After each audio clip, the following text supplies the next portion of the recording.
تعرف امتى هتصعب عليك نفسك؟ لما تلاقي كل اللي بتحبهم قدامك مش عارف مين فيهم بيحبك ومين بيكرهك ومين اصلا مش واخد باله منك. لما تحس بنفسك قدام قوي وتلاقي نفسك اخر واحد. لما تحس انك ملكش لازمة في الدنيا ولا عارف تسيبها.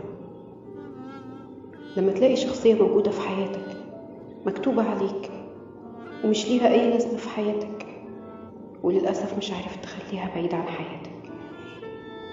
عارف امتى هتصعب عليك نفسك؟ لما تبكي على شخص بتحبه وهو مش واخد باله منك، وتلاقي اللي بيمسح دموعك أشخاص تانية بيعشقوك وانت برضو مش واخد بالك منهم. عارف امتى هتصعب عليك نفسك؟ لما تحس ان حياتك كلها ملهاش اي معنى ولا لازمة.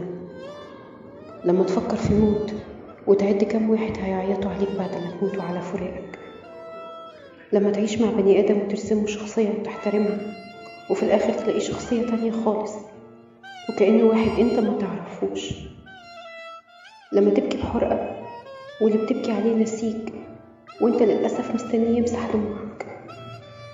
لما تنسى أي كلمة وأي نظرة وأي ابتسامة حتى لو بالغلط من حبيب أو كان حبيب، لمجرد إنك تحس بس إن لسه في ناس بتحبك وبتحس بيك. لما تكتشف أخيرا إنك ضيعت أحلى سنين عمرك في حاجة تافهة ما حد ما يستحقش، وحتى الحاجة التافهة دي كمان راحت. لما تلاقي حبيبك بيقولك نفس الكلام وبيغني نفس الأغنية اللي كانت بتتقال ليك وانت مش قادر تحس إنها ليك. لما تحب حد قوي وتبقى مستعد تديله كل حاجة وتضحي عشانه بأي حاجة والحد ده مش حاسس بيك أو بيعمل إنه مش حاسس بيك، وهو بيعمل كده عشان بيشفق عليك مش عشان بيحبك.